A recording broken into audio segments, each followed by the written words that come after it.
Right guys, I'm playing Epic Games and this game is Fortnite that I'm going to be playing. I just want to show you how much overclocking I'm doing.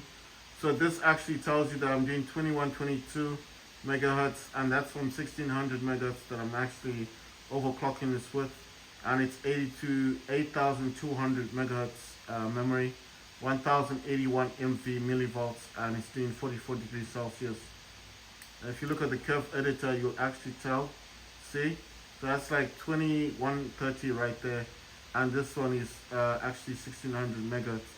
So it's actually overclocking it much higher than how I set it.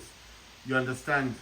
So this is the best overclocking you can actually do, because even though it's set at 1600, I didn't set it at 2130, set at 1600 megahertz. So that's set at 1.6 gigahertz. It's actually doing 2.1 gigahertz. It's almost double the gigahertz that it's actually supposed to be doing. The only reason for this fluctuation is because of the voltage that I'm using. So it's doing 1075 millivolts. That's like 1.1 volts. Now, how did I get it to do this? Well, like I told you before, I'm going to show you now. In GeForce Experience, when I told you to go here, you need to go to that settings icon where it says about, and then here enable experimental features. You need to turn that on. That green light will come through. When that is gone, it'll leave a tick. Then you need to go to where it says in-game overlay, and where it says settings right there on in-game overlay on GeForce Experience. Click on this where it says settings. Don't worry about all this stuff, just click on done. Don't worry about all this, just click on performance. It's in here where it says auto tuning. That will be turned off. You need to click on this to turn it on, and that line will start going through. That's the tuning. In here, it's going to tell you what your laptop graphics card can actually do. These numbers, this is overclocking. That's I think that's temperature, and this millivolt is very important because this will tell you how much your laptop can do in terms of overclocking. What amount of power will it allow you to draw? You know, like what can you get from MSI Afterburner in terms of power? This is the power limit. This is wattage, yes, but this is what you're looking at. The 1.1 is 1100 millivolts. It does say 1.1 volts, but the important thing here that you're looking for is voltage, temperature, and the overclocking ability and the memory. The memory is not so important because memory, you're only going to set this at plus 300. But all this, the voltage, temperature, and overclocking, vitally important. Okay? So this is how you can tell. When that line is completed, this number will go down, all the way down, sometimes 200 megahertz. I told a lot of my friends, they said, oh, we're not seeing the overclocking.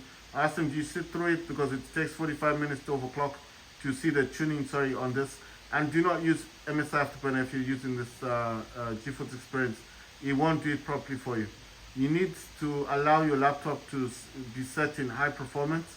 If you've got any overclocking utilities or programs on your laptop, use those, not MSI Afterburner, and then you can come in here.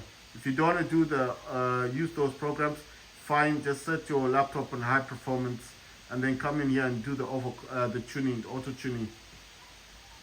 I said to my friends, the reason why you're not seeing progress is because obviously you're not sitting through your this auto tuning. You need to sit down for 45 minutes, make yourself a cup of tea, leave your laptop at a good distance. If you're too tired to record stuff, or if you got things to do, then record with your phone. Just get a tripod, put your phone there or a camera, and set it for 45 minutes to record, because it takes 45 minutes. And then come back and watch the video if you've got better things to do. And then obviously if you've got other things to do, and then you come back and you can watch the video. But if you've got nothing else to do, watch this, get a drink or something to eat, because it takes 45 minutes. It takes a long time to do this. And you have to watch that number fluctuate, going up, down, and right. The highest number it goes up to is what you're concerned about. So it might even start at 200 megahertz. It's fine. It's auto tuning. It will start at very low, but it starts to go higher. The highest it goes is what you're concerned about, and the lowest it goes to, like if to you if 1500 megahertz is very low, that's the one you said you need to write down on a piece of paper. Like that's the lowest it went down to. If it went down to 1400, write down 1400 megahertz. That's the lowest it went down to. If it goes as high as, maybe higher than mine, like 2200, you write down 2200 as max. And then you're looking for the middle, the middle ground between the 1400 megahertz and the 2200 megahertz. That's what you're looking at. Once that is done and you're happy with the results and 45 minutes has gone by and that line, the green line, has gone all the way to the end, do not ever press reset or mess around with this auto tuning. Leave this alone. You know the voltage now that it can do. This will change as well, because once it finishes, it goes back to the basic voltage. So make sure you remember what this is actually saying. So if it's as high as mine, 1.1 volts, that's good. If it's not as high as mine, it's still fine. If it says 0.9, that means it's about 900 millivolts. If it's 0.8, that means 800 millivolts. You need to know what this is, because this is the maximum voltage your laptop will allow you to do. So that's why I'm getting the good performance I get, because my laptop allows it to go all the way up to 1100 millivolts. It may be different for you. Right now my laptop's doing 2145 megahertz. Right, so I'm actually going to be playing Fortnite, but I wanted to show you guys so you don't get confused and think, well, how come yours is like that? Well, on this memory clock, I did set it to plus 300 in here. Then you press enter. All this stuff, I've got videos explaining all this. So if you want to watch that, you can go and watch it. But as I'm showing you now, because I want to show this to my friends later on and say, look, I'm not even doing the 2145. My laptop is not set that. It's set, this is the lowest I've got, overclocking that I've got. Yes, it's set to 1.1. My laptop does allow, MSI Afterburner does allow you to use more voltage, but be careful with this. Do not do what I'm doing. I use GeForce Experience, and GeForce Experience showed me that it can use this voltage. So don't just follow me and say, oh, he's using 1.1, I'll do the same. You might burn out your laptop.